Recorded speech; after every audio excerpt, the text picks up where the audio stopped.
ښځه راځي په یو لوښي کې تشې میتیازې کوي، هغه بیا راوړي په هغه کې اوړه، هغه کې هغه اوړه چې کومه دی هغو نه روټۍ پخوي او کور والا ته یې وړي چې دا روټۍ مې پخه کړه ویې خورئ.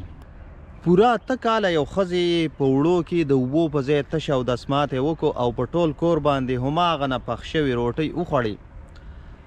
خلکو ته ډېرې زیاتې مسالې راتلل شروع شو، د چا جګر چې کومه دی هغه کې مساله راله، د چا چې کوم دی د چا په معده کې کولمو کې مسالې رالې، نو خلک لاړه ډاکټرانو ته. ډاکټران ورته دا خبره کوي چې ستاسو خوراکه چې کومه ده هغه ټیک نه ده، تاسو د خپلې خوراکي لږ شانتې جانچ پړتال وکئ، خپلې خوراکي ته چې کوم دی لږ غور و فکر وکئ، تاسو چېرته ایکسپیر سیزونه خوړلي. دا واقعه څه وخت مخکې راله، ډاکټرانو په مشوره باندې چې کوم دی د کور خلکو عمل وکړو، خو هغوی په دې شک و چې موږ چې کومه تازه سودا راوړو کور ته، کیدی شي زموږ دغه نوکره چې کومه ده، کومه چې موږ ته روټۍ تیاروي، دغه نوکره کیدی شي چې دغه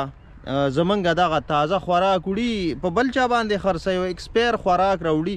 او د خپل لالچ دپاره کیدی شي چې دا زموږ سره دا دوکه کوي. څه ګوري دی چې کومه ده د دې سوچ و فکر د وجې نه چې کوم ده په کچن کې خفیه کیمره ولګوله، سی سی ټي وي پټه کیمره یې ولګوله، هیډن کیم چې کوم ته ویلی کېږي. د هیډن کیم ریزلټ چې راغی که نه، نو د ټولو د خپو نه ځمکه وتښتېده. حیران به شئ چې ښځه راځي په یو لوښي کې تشې میتیازې کوي، هغه بیا راوړي په هغه کې اوړه، هغه کې هغه اوړه چې کومه دی هغو نه روټۍ پخوي او کور والا ته یې وړي چې دا روټۍ مې پخه کړه ویې خورئ. کور والا هم یقینا ډیر زیات حیران شو چې داسې څه وجه کیدی شي چې د دې ښځې زمونږ سره دومره غټ تضاد پرېوتی دی چې زمونږ مرګ پسې راغستی ده، آهسته آهسته یعنې په مزه مزه چې کوم دی زمونږ ژوند ختمول غواړي. چاته د معدې کینسر ولګاو، چاته چې کوم دی جګر ختم کو، چاته پیپړې ختمې کړې، چاته څه چاته څه. پولیس ته کال کوي، پولیس راله چې کله یې ښځه ونیوه، ښځې ورته سوے हाँ तासु पदी वीडियो के लग शांति वो रही। वो जब भी किचन के अंदर आती थी और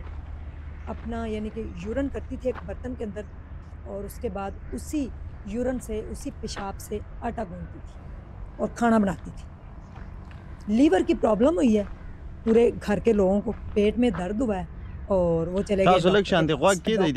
बताते हैं कि आपके खाने में कुछ ऐसा है, कोई जहरीली चीज़ है जिसकी वजह से आपको स्टमक में प्रॉब्लम है। तो आप अपना पता करें कहीं से कोई जो ग्रॉसरी लेके आते हैं, कोई चीज़ तो नहीं ऐसी एक्सपायर आप खा रहे, जो भी है टेस्ट वगैरह उनके हुए, लीवर उन सबका जो है वो ख़राब हो चुका है। अब उन्होंने कहा कि जो मुलाजमा थी, मेड थी, उसके ऊपर उनका ज़रा भी शक नहीं गया कि वो भी ऐसा काम कर सकती है।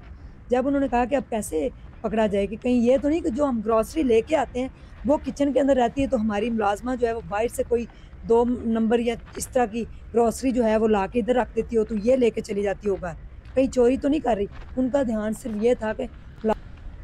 यकीनन तोबे वहू का गई په زمنګ په معاشره کې داسې قسمه خلک هم شته دي. خزي بل اخره دا خبره وکړه چې مالک ما ته په نه خبره باندې غوسه کېده، زه په دغه کور کې نوکر یم، د دې د وجې نه چې کوم دی ما د دینه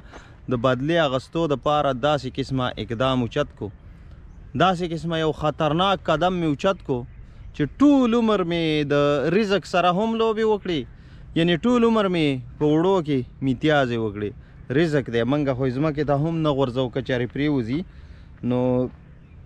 بیا هم منګه هغه ډېره عظیمه ډېره غټه ګناه ګڼو